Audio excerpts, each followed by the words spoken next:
you. Now the next one is earthquake-prone buildings, priority thoroughfares and routes consultation.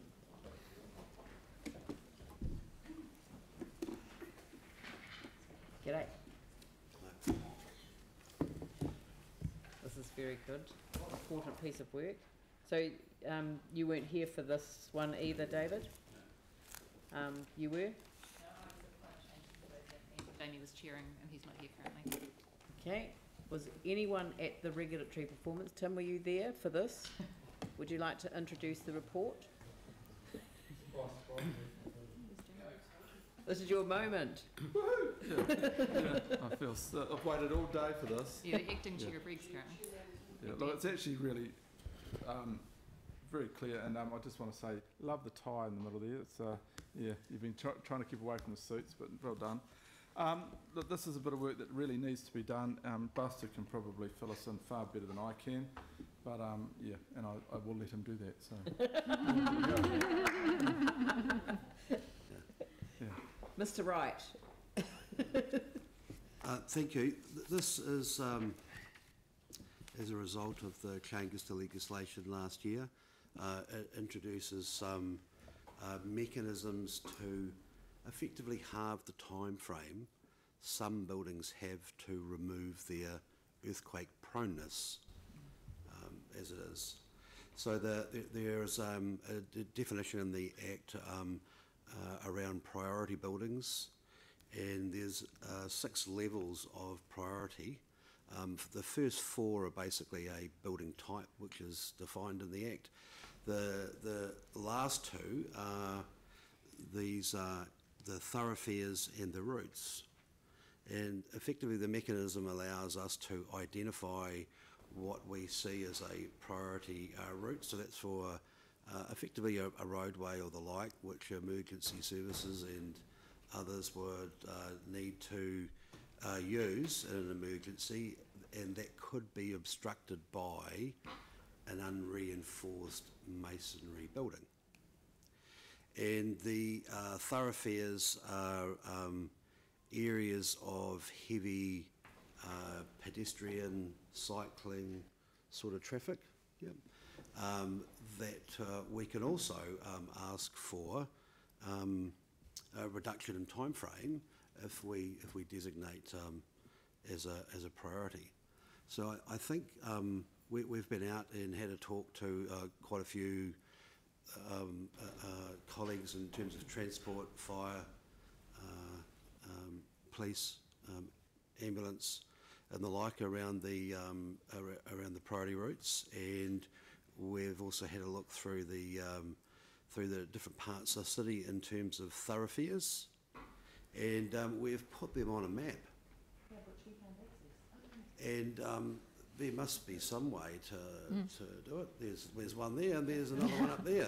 Voila. Okay, that must be there. Now, this map is being used as part of the proposed consultation, so the information that is getting sent out will allow people to go to this site and put an address in or zoom in on a particular area to get a better definition of where the area is.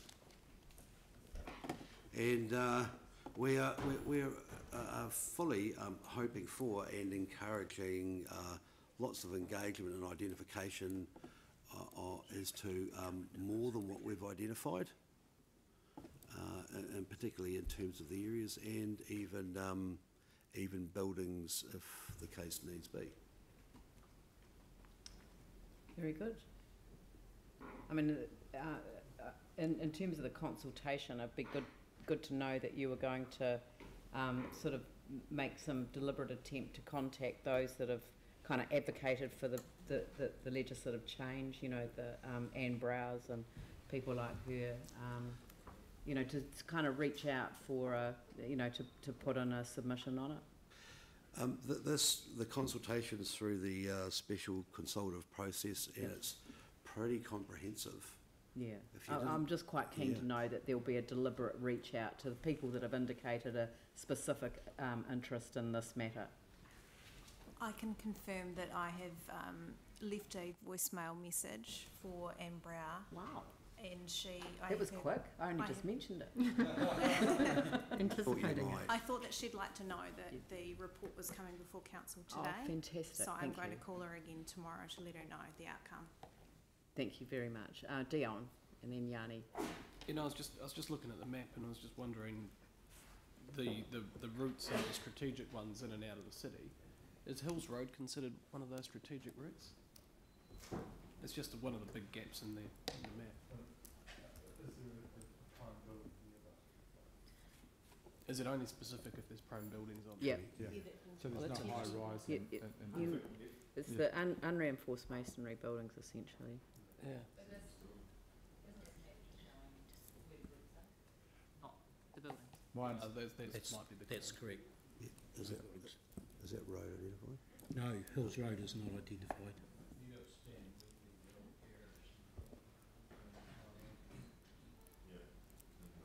So, but during the consultation process, we could add streets? That's correct. Yeah. And so can the public. The public can have a say, yeah. The fire service, police, ambulance and civil defence, we've met with everyone, and these were the routes identified from that process.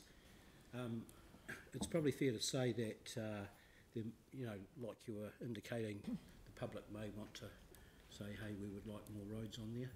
Yeah. It does look like a bit of a gap, you know, in terms of the, you know, the way people travel. But anyway, Yanni? Just related to that, the thing that surprised me was that the major cycle routes aren't on there, and I would have thought that they would actually be places we really would want to protect, because, you know, yeah, it just seemed to me an obvious one that wasn't.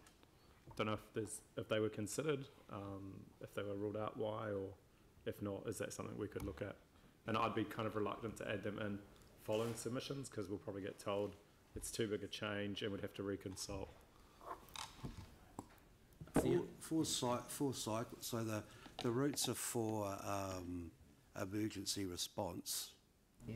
So the thoroughfares The are heavy cycle fire pedestrian brigade. access ways. I don't know if the fire service are riding bikes at the moment. So Please don't want to. I Please don't know. do. You know, like Sorry, just help me understand. So we've got high pedestrian areas. so that's why the central So- CBD is But in covered. terms of, you know, high cyclist areas, I would have thought our cycle routes would probably be, you know, in time that's where people are going to be cycling.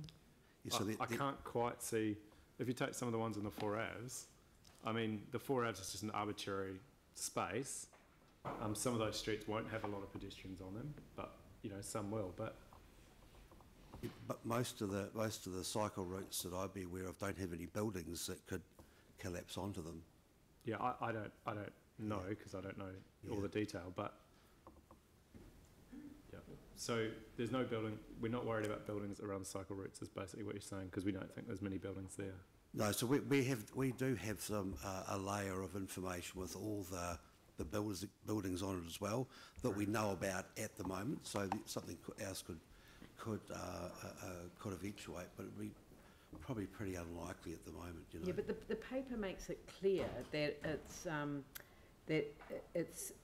there are two elements. One is any part of any unreinforced masonry building that could fall from the building in an earthquake, and that's your parapet, external wall, veranda, and fall onto any part of a public road, footpath or other thoroughfare that a territorial authority has identified under section 133 AF2A. And the second one is a building that a territorial authority has identified under section da-da-da as having the potential to impede a transport route of strategic importance. So the maps are around the transport routes of strategic importance, but the pink bits are about the buildings, is that right? Yeah, the priority thoroughfares where the higher, what we're anticipating is higher foot traffic and cycle traffic that could be adjacent buildings closer to the boundary. That's what the That's what the shaded consultation- areas in the map yeah. represents. Yeah. Right. So, yeah, I mean, yeah, I think, I don't know that, yeah. well, through the consultation process, I'm sure a few things will come out, but the staff have gone and worked with emergency services, because that's the priority, and the sense is, you know, as it says, earthquake-prone buildings. So if there's no earthquake-prone buildings or high buildings or buildings close to a cycleway or a Hills Road or whatever, there's no point having it in there. You know, because if you're talking about cycle routes or certain roads, you may as well put them all in, and then that'll just be ridiculous. This is being consulted on with the specialists that need to get to places Yeah. to save people, and That's why this is the what it's all first about. bit is certainly covers the cycleways. Yep. It absolutely does. Yeah. The second bit is specifically about impeding a transport route of strategic importance if the building were to collapse in an earthquake. So it's not just the you know, a veranda or the front piece, or this is the building would Yeah. collapse and what it would do to a strategic route. And these strategic routes have been double checked with our partners, who are the fire service, police and ambulance service. So that's the key here. And through the consultation, maybe community boards will want to highlight this to their communities or whatever, but Yeah. that's why it is there for. Yes, so So therefore. Tell So I'm happy to move this. Yeah, so, thank you. Tell me, how does, once this is gone through and, you know, there is an agreement reached on how it's done, how are then, people that have got buildings on those strategic routes, how are they then assessed? Do we have to then ask them to do a detailed engineering evaluation of their building? A lot of the buildings we already have served notices to. A lot of them have been served notices with a 15-year period, and a caveat that once this process has been completed, that timeframe may in fact reduce to 7.5 years. Right, so they know that this is a process that's The ones going on. the ones that we know about, yeah, and there's All right. over 900 of those probably. Okay, so Tim's moved it and Sarah seconded it. So, pardon? Okay. Sorry. I'll put that motion. All those in favour say aye. Those opposed say no. That's carried. Thank you. Good work, team.